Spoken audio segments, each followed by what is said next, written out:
प्रदेश में एचआरटीसी कर्मचारियों ने कर दिया ऐलान, अब लड़ेंगे सीधे आर पार की लड़ाई। कल डिप्टी सीएम के साथ निर्णायक बैठक, मांगे नहीं मानी तो 25 जून से थम जाएंगे एचआरटीसी बसों के पहिए। एचआरटीसी का महाआंदोलन या समाधान, कल की बैठक पर टिकी प्रदेश की निगाहें। कर्मचारियों का आंदोलन सही या इसके पीछे कोई और ताकत? सरकार ने भी गुप्तचर विभाग से डाटा मांगा। नमस्कार, हिमाचल दस्तक टीवी में आप सभी का स्वागत है। मैं हूं आपके साथ प्रवीण मुंगटा। आज हम बात करेंगे एचआरटीसी की, जो सिर्फ एक परिवहन निगम नहीं बल्कि हिमाचल की सांस है। वो एचआरटीसी जिसके पहिए बर्फबारी, आंधी हो या फिर तूफान, उसमें भी हिमाचल में कभी नहीं थमते हैं, बस पहिए चलते रहते हैं। जो रात के अंधेरे में भी गांव-गांव तक पहुंचती है, जो पहाड़ों की कठिन चढ़ाई को पार कर लोगों को उनके गंतव्य स्थान तक पहुंचाती है। जो प्रदेश के हर व्यक्ति, लाखों लोगों की जिंदगी से जुड़ी हुई है। लेकिन आज उसी एचआरटीसी के कर्मचारी सड़कों पर है और पूछ रहे हैं कि आखिर हमारा हक कब मिलेगा। हिमाचल की सबसे बड़ी सार्वजनिक परिवहन व्यवस्था एचआरटीसी आज खुद संघर्ष के दौर से गुजर रही है। यह वही निगम है जिसे प्रदेश की लाइफलाइन कहा जाता है, क्योंकि हजारों गांव आज भी इसी के भरोसे हैं। लेकिन पिछले कई सालों से कर्मचारी लगातार अपने वेतन, pension, night over time, medical reimbursement और अन्य लंबित मांगों को लेकर आवाज उठा रहे हैं। सवाल यह है कि आखिर जिन कर्मचारियों के भरोसे ये पूरी व्यवस्था चलती है, उनकी समस्याओं का समाधान कब होगा। अब यह आंदोलन निर्णायक मोड़ पर पहुंच चुका है। प्रदेश भर के डिपो में गेट मीटिंग हो रही है, धरने प्रदर्शन जारी है। कर्मचारियों ने सरकार को 24 जून तक का अल्टीमेटम दे दिया है और साफ कह दिया है कि अगर मांगे नहीं मानी गई तो 24 जून की रात 12 बजे के बाद यानी 25 जून से पूरे हिमाचल प्रदेश में एचआरटीसी कर्मचारी अनिश्चितकालीन हड़ताल पर चले जाएंगे।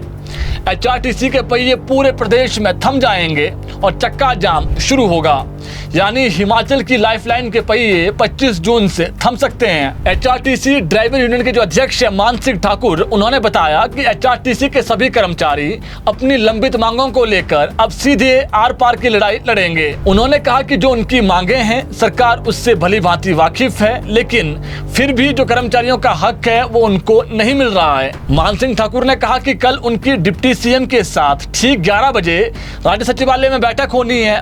अगर ये बैठक सार्थक नहीं रहती है तो 24 जून की रात 12 बजे के बाद पूरे प्रदेश में एचआरटीसी के पहिए थम जाएंगे, जिसके लिए हम नहीं बल्कि सरकार जिम्मेदार होगी। उन्होंने कहा कि उनकी मांग हर महीने की 1 तारीख को वेतन मिले और करीब पिछले 6 साल 3 महीनों का 75 महीनों से जो लंबित 150 करोड़ नाइट ओवर टाइम है उसको तुरंत दिया जाए। कर्मचारियों का मेडिकल रीइंबर्समेंट के लंबित बिलों का जो भुगतान है वो किया जाए। पेंशनरों को जो पेंशन है वो समय पर जारी हो और जिस प्रकार से सभी कर्मचारियों को पूरे प्रदेश में 50,000 रुपए एरियर की एक किस्त दे दी गई है, वो एचआरटीसी कर्मचारियों को भी मिले।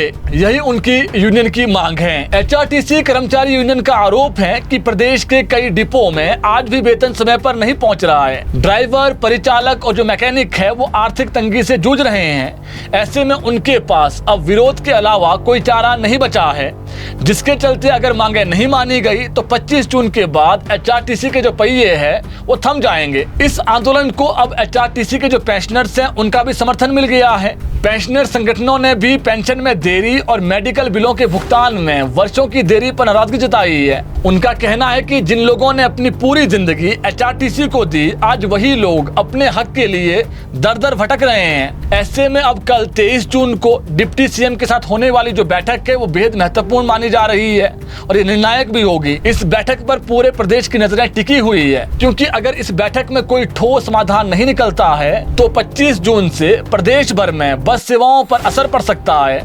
और सोचिए, अगर एचआरटीसी के पहिए थमते हैं तो असर सिर्फ कर्मचारियों पर नहीं बल्कि उस छात्र पर भी पड़ेगा जो रोज बस से स्कूल जाता है। असर उस बुजुर्ग पर भी पड़ेगा जो इलाज के लिए आज भी गांव से शहर बस में आता है। असर उस प्रत्येक कर्मचारी पर भी पड़ेगा जो रोजाना बस से अपने दफ्तर आता जाता है। आपको बता दें, हिमाचल में एचआरटीसी सिर्फ बसों का बेड़ा नहीं है, ये हिमाचल की धड़कन है, ये पहाड़ की पहचान है, ये लाखों लोगों की उम्मीद है। लेकिन इस बीच एक महत्वपूर्ण जानकारी जो मिली है उस अनुसार सरकार ने सीआईडी से भी फीडबैक लिया है कि क्या कर्मचारी ही इस पूरे आंदोलन को गति दे रहे हैं या फिर इसके पीछे कोई और ताकत है। ये बात किसी से छुपी नहीं है कि प्रदेश में वित्तीय हालात पहले इतने अच्छे नहीं थे। धीरे धीरे अब जो चीजें हैं वो सही हो रही हैं और सरकार कोशिश कर रही है कि वित्तीय देनदारियां चरणबद्ध तरीके से दे दी जाए। लेकिन अब देखना होगा कि क्या सरकार एचआरटीसी कर्मचारियों के लिए भी कोई रास्ता निकालेगी जिनका 1-2 सालों का नहीं बल्कि पिछली सरकार के कार्यकाल से लेकर अभी तक का लगभग 75 महीनों का जो नाइट ओवर टाइम है वो लंबित है। अब कल क्या सरकार और कर्मचारी संगठनों के बीच कोई रास्ता निकलेगा या फिर हिमाचल को अपनी लाइफलाइन के पहिए थमते हुए देखने पड़ेंगे, इसका पता अब कल ही चल पाएगा।